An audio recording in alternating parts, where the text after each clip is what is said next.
द्वारपाल से कहा, कह दो जाकर के कि तुम्हारे मित्र द्रोण तुमसे मिलने आए हैं द्रुपद से। मूढ़, तुम हम जैसे राजाओं के मित्र बनने योग्य हो? भिक्षुक कहीं का मेरे से मित्रता करना की बात करता है। द्रोणाचार्य जी अंदर से तो जल गए, बाहर से मुस्कुराए कि अगर तेरा राज मद चूर चूर न कर दूं तो मेरा भी नाम द्रोणाचार्य नहीं, हस्तिनापुर की तरफ है। कृपाचार्य जी ने द्रोणाचार्य जी को अपने यहां रख लिया। एक दिन पांडव और कौरव गुल्ली डंडा खेल रहे थे, तो उनकी गुल्ली कुएं में चली गई। द्रोणाचार्य जी बाहर बैठे भगवत चिंतन कर रहे थे। अब वो कुएं में चली गई तो कैसे निकालें, तो बार बार झांक रहे थे ऐसे से। द्रोणाचार्य जी आए और कहा, तुम क्षत्रिय राजकुमार हो, धिक्कार तुम्हारे क्षत्रियत्व को, ये क्या प्रयास है तुम्हारा?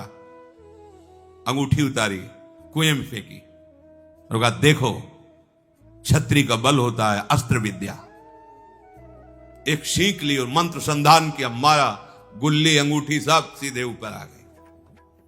सब राजकुमार चरणों में, ऐसी धनुर्विद्या का तो हमें ज्ञान नहीं है, जाओ प्रार्थना करो भीष्म से और मुझे गुरु पद पर अभिषिक्त करो, मैं वो धनुर्विद्या सिखाऊंगा जो आज तक तुम्हें ज्ञान नहीं। भीष्म जी से जाके कहा कि उनका द्रोणाचार्य के सिवा और कौन हुई ना, क्योंकि कृपी का विवाह हुआ ही था भीष्म जी की अनुमति। उनका इतने बड़े धनुर्धर तो द्रोणाचार्य जी है। आए तो देखा द्रोणाचार्य जी वहां विराजमान हैं। द्रोण को देखकर प्रणाम किया भीष्म जी ने और कहा, एक कुमार आपका गुरु रूप से वर्ण करने के लिए बहुत उत्साहित है। तो उन्होंने कहा कि देखो, आपको पता होना चाहिए मेरी भिक्षा की भी व्यवस्था नहीं। देखो पहले क्या था, तपस्या धन होता था, जितेंद्रियता धन होता था, मेरे यहां भिक्षा की भी व्यवस्था नहीं। मैं कृपाचार्य जी के यहां इसीलिए रह रहा था कि मैं किसी भी तरह आपको अपनी बात बता सकूं। क्या आप जैसे धर्मात्मा राजाओं के होने पर भी हम जैसे ऋषियों को भूखों मरना पड़ेगा? भीष्म जी ने कहा, यह राज्य आपका, आज से हस्तिनापुर पर कोई भी शासन करे पर वो आपकी अनुमति से होगा। ये मैं आपको स्वीकार, आचार्य पद पर आपको स्वीकार करता हूं। द्रोण ने जो जो बात कही थी वो सब स्वीकार कर ली गई। मैं कभी अपनी प्रतिज्ञा से च्युत नहीं होता, द्रोणाचार्य जी ने कहा। समस्त धनुर्विद्या का ज्ञान में जो अधिकारी राजकुमार है उसको दूंगा। मैं विनीत हृदय से वर्षों तक गुरु सेवा करके अद्भुत गुणों को प्राप्त हुआ हूं। धन प्राप्त होना और भागवतिक सद्गुण प्राप्त होना, इन दोनों में बहुत अंतर है।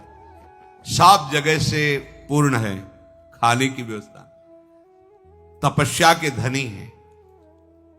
किसी की बढ़ोतरी धन देखकर नहीं माना जाता कि उसके पास बहुत धन है, बहुत जन है तो बड़ा पुण्यवान है, बड़ा तपस्वी है, वो बड़ा महात्मा है। ये भागवतिक सद्गुण होते हैं, ये आंतरिक होते हैं। बाह्य ये सब प्राकृतिक देखकर किसी को बड़ा छोटा नहीं माना जा सकता। पूर्व पुण्य के प्रताप से ईश्वर आ सकता है, समुदाय जुड़ सकता है, लेकिन जितेंद्रियता, भगवत चिंतन, कष्टों को सहकर भगवत मार्ग में चलना, ये तो कोई चला हुआ ही उसे पहचान सकता है। बाहरी लोग तो बाहरी बातें देख करके मानते हैं। भीष्म जी से कहा कि एक कांटा हमारे हृदय में चुभ रहा है। द्रुपद ने मेरा भरी सभा में उपहास और अपमान किया है। अगर मैं कभी द्रुपद के पद कोई आज्ञा करूं तो आप राजकुमारों को कभी भी निषेध मत करना, क्योंकि मैं अपने शिष्यों को इस योग्य तैयार करूंगा कि द्रुपद ने जो कहा है कि राजाओं का मित्र सिर्फ राजा हो सकता है, इसका उत्तर मैं एक बार दूंगा, क्योंकि बात मेरे हृदय में है। भीष्म जी ने कहा, आपका विरोध करने की सामर्थ्य किसमें है? द्रोणाचार्य जी ने कहा, जानते हो मैं किस दुख से दुखी हूं। एक बार अश्वत्थामा कुछ बालकों के साथ खेल रहा था तो किसी ऋषि पत्नी ने उन्हें दूध पिलाया। वो घर में आके दूध के लिए बहुत व्याकुल हुआ तो जंगली चावल का धोवन उसे पिलाया गया। उसने कहा नहीं, मुझे दूध ही चाहिए। तो मैं उसी से प्रेरित होकर भगवान परशुराम के पास गया था कि कम से कम एक गाय तो दे देंगे, उनके पास कुछ नहीं बचा, मुझे अस्त्र विद्या दी। फिर प्रेरित होकर इसी बात से मैं द्रुपद के पास गया था, लेकिन उसने अपमान किया। अपने पुत्र को इस स्थिति में देखकर मैं दुखी हूं। मैंने तो कंदमूल फल से अपना जीवन काटा है। भीष्म जी ने कहा अश्वत्थामा को भी सम्मान के साथ हस्तिनापुर में बुलाया जाए। कृपी द्रोणाचार्य अश्वत्थामा उनके लिए एक महल दिया, सारी सुविधाएं दी। मनुष्यों में महातेजस्वी द्रोणाचार्य जी ने भीष्म जी के द्वारा दिया हुआ महल स्वीकार करके वहां रहने लगे। भीष्म जी ने पांचों पांडव और ये 100 जो कौरव हैं, इनके गुरु पद पर द्रोणाचार्य जी का वर्ण किया। अकेले बैठे हुए थे द्रोणाचार्य जी एक दिन, तो शिष्यों से बात कही, राजकुमारों, मेरे मन में एक कार्य करने की इच्छा है। मैं तुम्हें अस्त्र विद्या सिखाऊंगा, क्या तुम मेरा वो कार्य कर सकते हो? सबने हाथ जोड़कर कहा, हां गुरुदेव, आदेश कीजिए।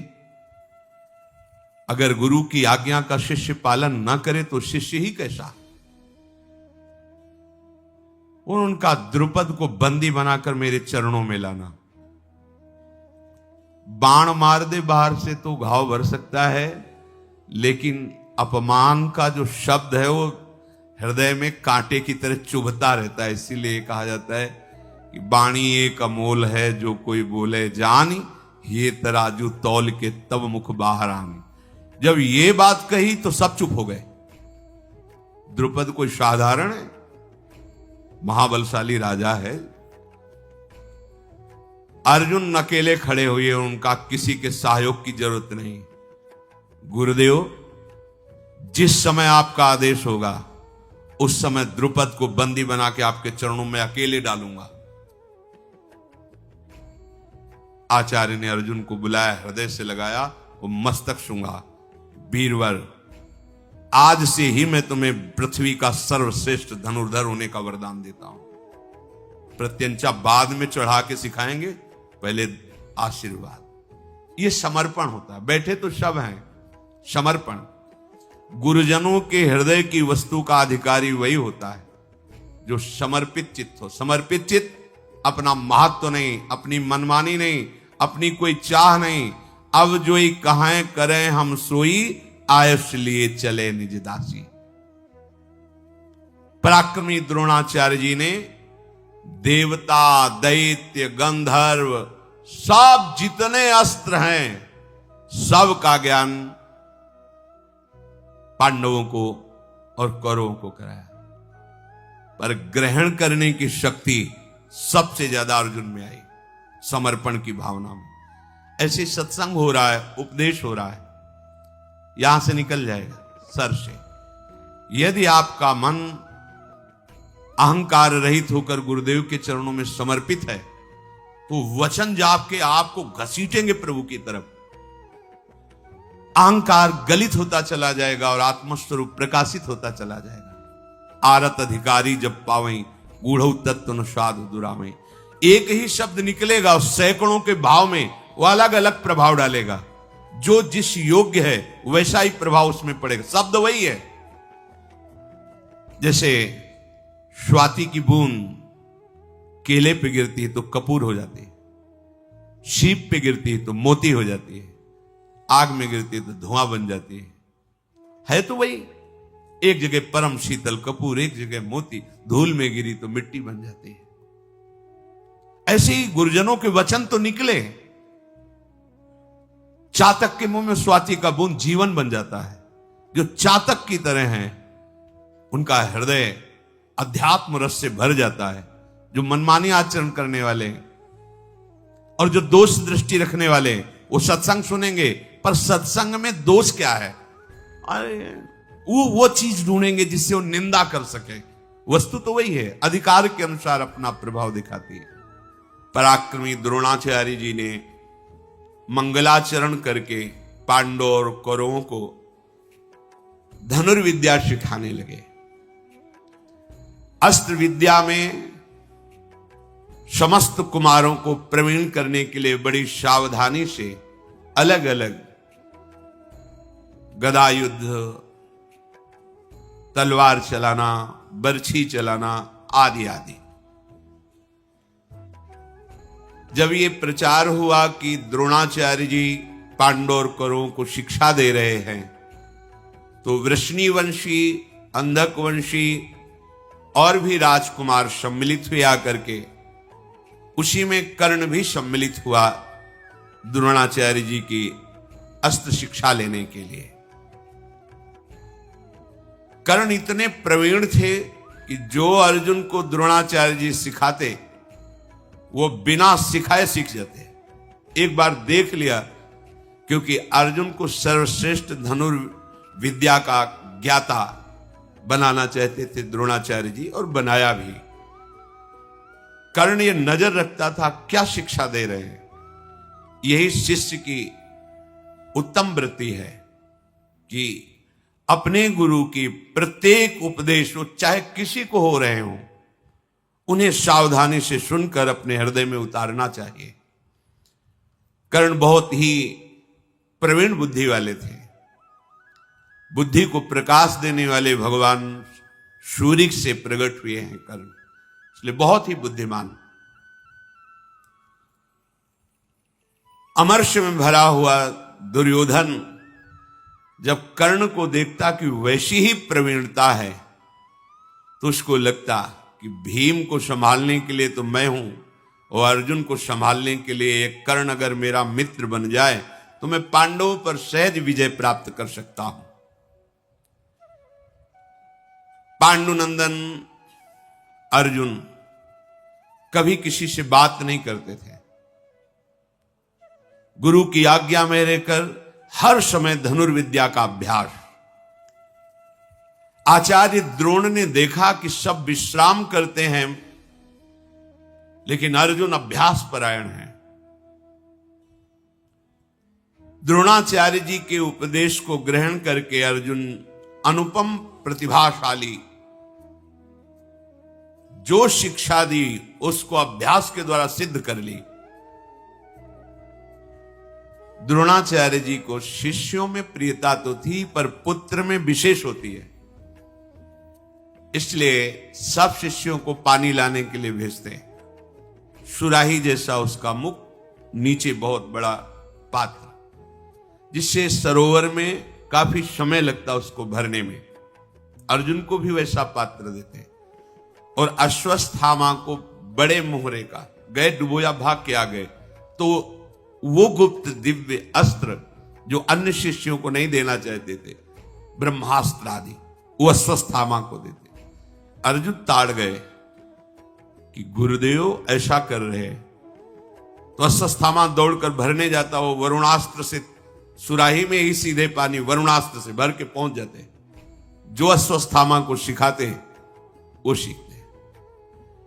अर्जुन की इस लगन को देख करके अश्वत्थामा को जो नहीं सिखाया वो भी अर्जुन को सिखा दिया।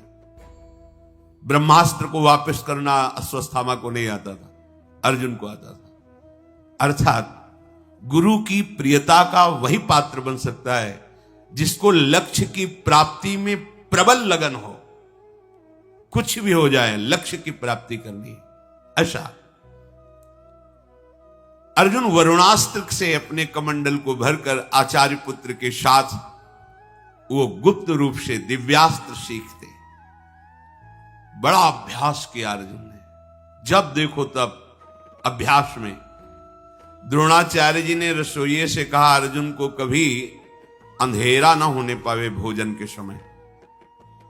एक दिन ऐसी वायु चली कि दीपक बुझ गया, स्वाभाविक हाथ ऐसे जा रहा है। अर्जुन ने विचार किया कि ये क्यों बिना प्रकाश के हाथ मुख में ही जा रहा है, इसका मतलब अभ्यास। तो इसका मतलब अंधकार में बिना देखे भी लक्ष्य भेदा जा सकता है। अभ्यास शुरू कर दिया। रात्रि में लक्ष्य भेदना, बिना देखे लक्ष्य भेद देना बड़ी सामर्थ्य अभ्यास में होती है। द्रोणाचार्य जी विश्राम कर रहे थे, साए साए आवाज सुनाई दी। उठ के गए, देखा रात्रि के घोर अंधकार में लक्ष्य भेद पर अर्जुन तत्पर है। जब सब राजकुमार सो रहे हैं, द्रोण ने कहा, अर्जुन मैं बहुत प्रसन्न हुआ तुम्हारे प्रयास से। संसार में फिर दोबारा कहता हूं कि तुम्हारे जैसा कोई धनुर्धर नहीं होगा, ऐसा मैं आशीर्वाद देता हूं।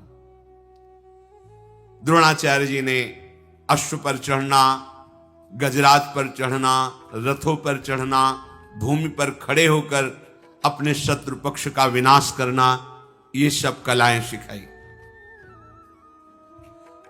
ऐसा चल ही रहा था कि काले रंग का राजकुमार जैसा कुमारावस्था का पुरुष पधारा और कहा, मैं निषाद राज हूं, हिरण्यधनु का पुत्र एकलव्य हूं और आपको गुरु के रूप में वरण करता हूं। आप मुझे धनुर्वेद की शिक्षा दीजिए। वो ऐसा कह रहा था कि द्रोणाचार्य जी की दृष्टि कौरवों पर पड़ी तो सब क्रुद्ध होकर देख रहे थे, ये ढील हमारे साथ कैसे एक साथ धनुर्विद्या ग्रहण करे। नहीं, द्रोणाचार्य जी ने कहा, हम तुम्हें धनुर्विद्या नहीं दे सकते, तुम जंगल में रहने वाले किरात हो, हम राजकुमारों के साथ तुम्हें नहीं रख सकते। देखो, गुरु कह दे शिष्य से कि हम तुम्हें शिष्य नहीं मानते, कुछ नहीं बिगड़ा। शिष्य हृदय में स्वीकार कर ले, मैं गुरु मानता हूं, सब बन जाएगा। गुरु खूब कहे तुम हमारे शिष्य हो, पर तुम बात ना मानो तो बिल्कुल कल्याण नहीं होगा। एकलव्य जी को द्रोणाचार्य जी ने मना कर दिया, मैं तुम्हें शिक्षा नहीं दे सकता, तुम्हारा शिष्यत्व अस्वीकार करता हूं। एक बार भर दृष्टि देखा, साष्टांग प्रणाम किया और कहा, आजीवन के लिए मैं आपको गुरु रूप से वरण करता हूं, आप स्वीकार करें ना करें। चला गया। बहुत एकाग्रता पूर्वक चिकनी मिट्टी से द्रोणाचार्य जी की मूर्ति बनाई उसने, और बस रोज साष्टांग प्रणाम करके, 4 परिक्रमा करके और धनुष पर प्रत्यंचा चढ़ाकर द्रोणाचार्य का ध्यान करते हुए धनुष बाण का अभ्यास करने लगा। बिना सिखाए समस्त धनुर्विद्या उसके अंदर आ गई। ये देखो, ये है गुरु का वरण करना। गुरुदेव के प्रति पूर्ण भगवत बुद्धि गुरु बिल्कुल स्वीकार नहीं किए, निकाल दिया, लेकिन उनकी ऐसी बुद्धि कि सारे धनुर्वेद द्रोणाचार्य के हृदय के वहां पहुंच गए। ये महिमा होती है। यदि गुरु निष्ठ हो तो गुरु से आशीर्वाद मांगने की जरूरत नहीं, उनके हृदय की वस्तु आपके हृदय में प्रकाशित हो जाएगी। गुरु के मानने से नहीं, शिष्य के मानने से होता है। एक दिन कौरव और पांडव द्रोणाचार्य की आज्ञा से वन विहार करने के लिए निकले हुए थे। उसी में किसी के साथ एक कुत्ता भी साथ था। वहां आखेट करते हुए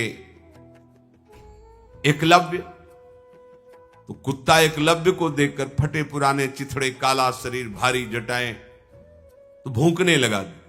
जो ही भूखा, एक साथ इतने बाण मारे कि सब अलग अलग लगे, मुंह भर गया और एक बूंद खून नहीं। अर्जुन जी पास में खड़े थे, उन्होंने कहा कि ऐसी हस्तलाघ हो, इतनी शीघ्रता और कहीं घाव नहीं।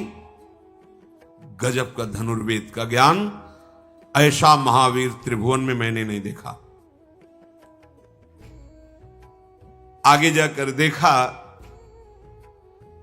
मैल शरीर में जमा हुआ है, काला शरीर का रंग है, फटा सा एक मृगचर्म नीचे धारण किए हुए है,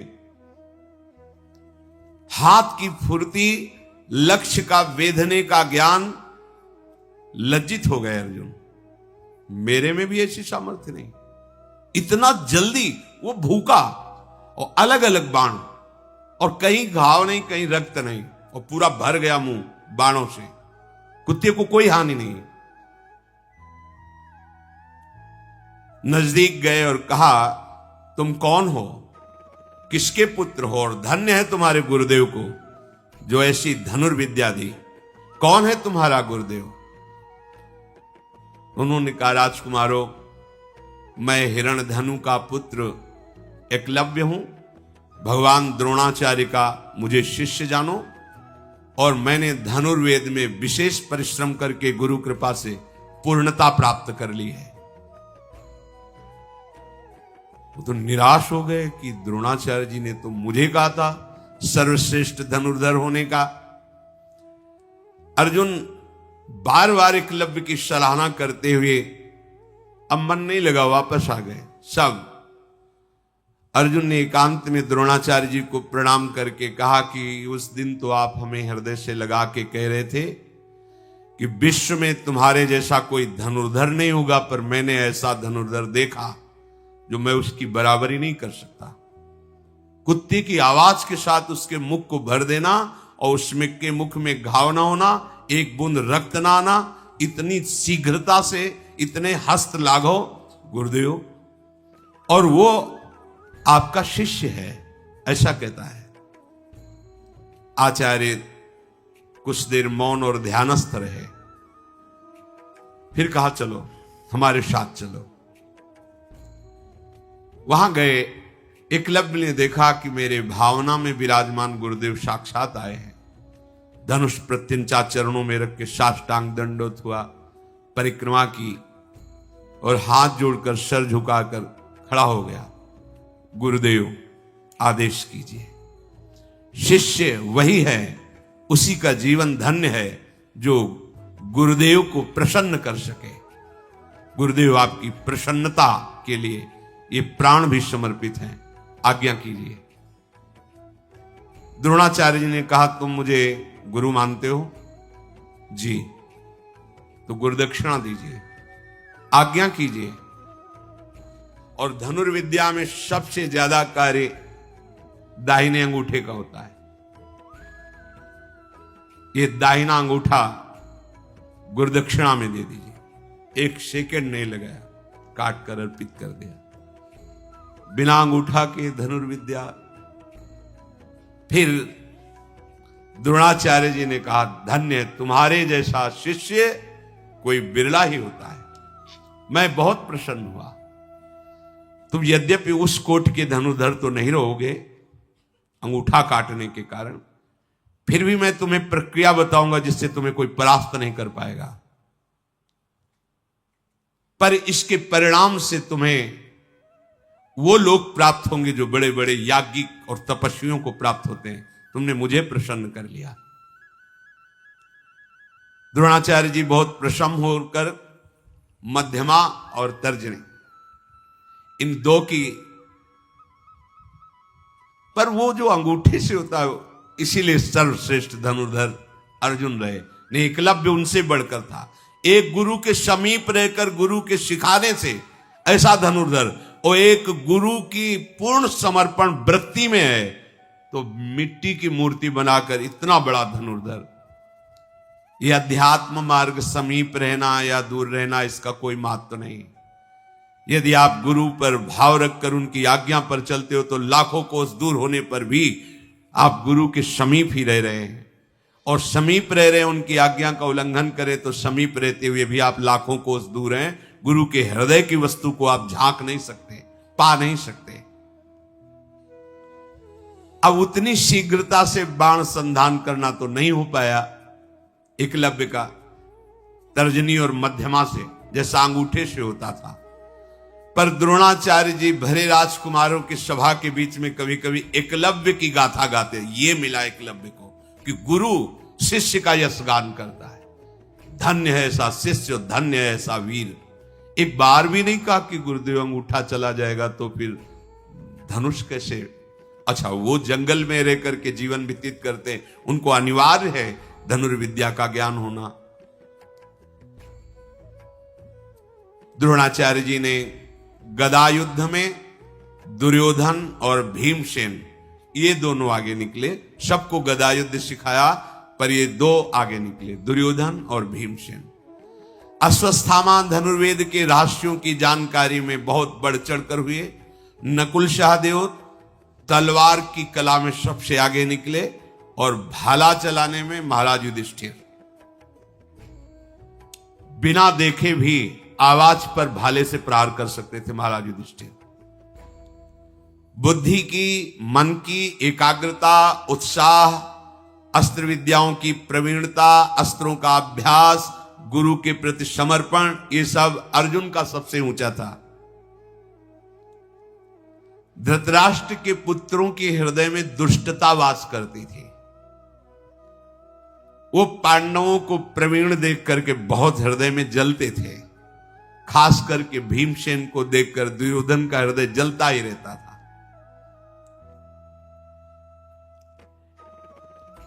नरश्रेष्ठ द्रोण ने एक दिन सबसे कहा कि हमने जितनी हमको गुरु कृपा से विद्याएं प्राप्त थी सब सिखा दिया, आप सब लोग एकत्रित होइए और परीक्षा दीजिए। एक बहुत छोटे से गीध की रचना करवाई काष्ठ की, वो एक विशाल वृक्ष की ऊंचाई पर उसे टांग दिया और सब राजकुमारों से कहा आसन में हो जाओ, वीरासन में, और इस गीध की गर्दन काट के गिरानी है। फिर ध्यान दीजिए, गीध की गर्दन काटनी है। धनुष लेकर सब वीरासन पर बैठ गए। सबसे पहले युधिष्ठिर जी, युधिष्ठिर तुम्हें क्या दिखाई दे रहा है? उनका महाराज आपके चरण, वृक्ष, गीत। बोले धनुष रख दो, चलो बाहर हो। सांप से ऐसे पूछा, प्रायः सब ऐसे। वृक्ष दिखाई दे रहा है, कोई कुछ कर्ण से पूछा, उनका गीध दिखाई दे रहा है, उसके पंजे दिखाई दे रहे हैं, पंख दिखाई दे रहा है, उसकी गर्दन दिखाई दे रही। रख दो, धनुष रखो, तुम अभी संधान की योग्यता तुम्हें प्राप्त नहीं है। अर्जुन जी से कहा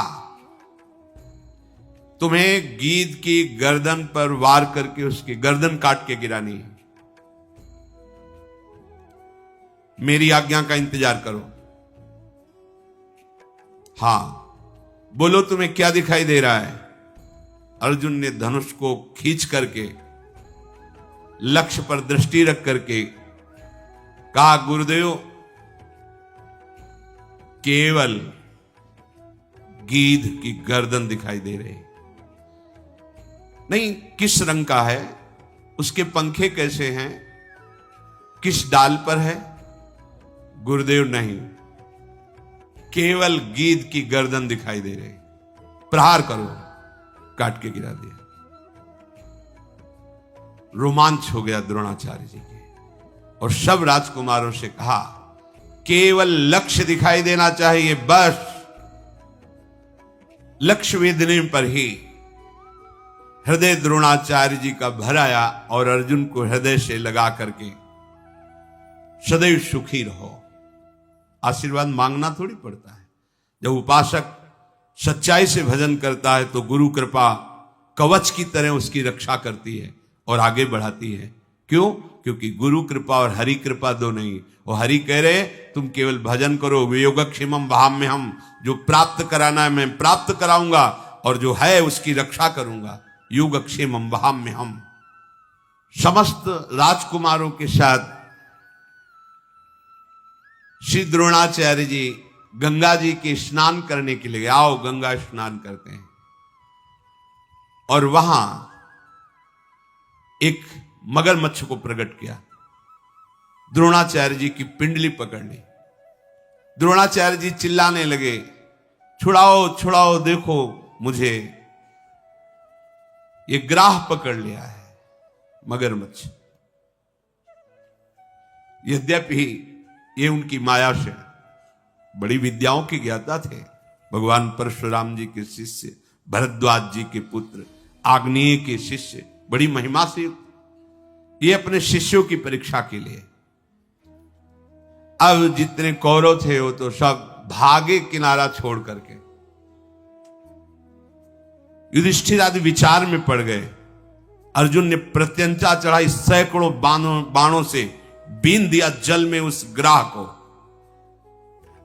द्रोणाचार्य जी बाहर निकले, फिर वो कौरव वापस आए। कहा ये क्या है? गुरु का प्राण संकट और तुम भय से भाग रहे हो, ये क्या तुम्हारी वीरता है? युधिष्ठिर राज से कहा गुरु प्राण संकट में तुम विचार कर रहे हो। उस समय अपने प्राणों की बाजी लगाकर तत्परता पूर्वक रक्षा करनी चाहिए, जैसे अर्जुन ने की। तुम अस्त्र विद्या के ज्ञाता हो और तुम भाग रहे हो।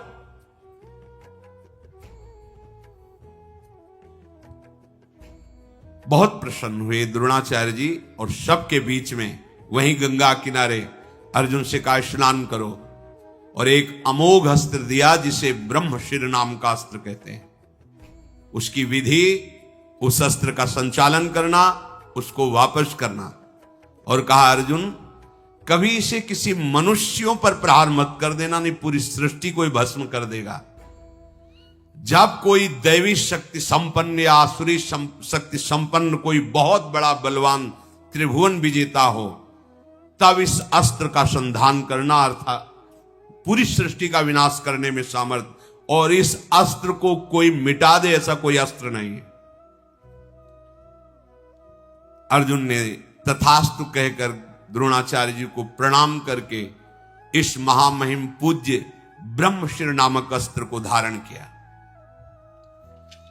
जब द्रोणाचार्य जी ने देखा कि ये राजकुमार अस्त्र विद्या में प्रवीण हो चुके हैं, तब कृपाचार्य, सोमदत्त, वाल्मीकि, गंगानंदन, भीष्म, भगवान व्यासदेव जी, विदुर जी, धृतराष्ट्र जी, इन सबको बुलाया और कहा ये राजकुमार संपूर्ण अस्त्र शस्त्र विद्या से प्रवीण हो चुके हैं।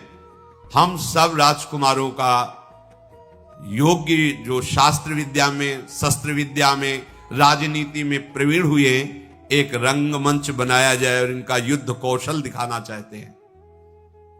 राधे राधे जी, जय सीताराम। तो इस समय आपने सुनी पूज्य प्रेमानंद जी महाराज जी के मुख से भगवान की दिव्य कथा। आपको ये कथा कैसी लगी हमें नीचे कमेंट्स करके जरूर बताएं। और आप पूज्य प्रेमानंद जी महाराज जी के मुख से भगवान की कौन सी और दिव्य कथाएं और लीलाएं सुनना चाहते हैं, जिनसे आपकी भक्ति और भी ज्यादा आगे बढ़े और आप भगवान के और नजदीक आ पाए, हमें नीचे कमेंट्स करके जरूर बताएं। श्री जी ने अगर चाहा तो हम पूज्य प्रेमानंद जी महाराज जी द्वारा उन कथाओं को भी आपके लिए प्रस्तुत कर देंगे। तब तक के लिए आप ऐसे ही भगवान का नाम लेते रहे। राधे राधे, जय सीताराम।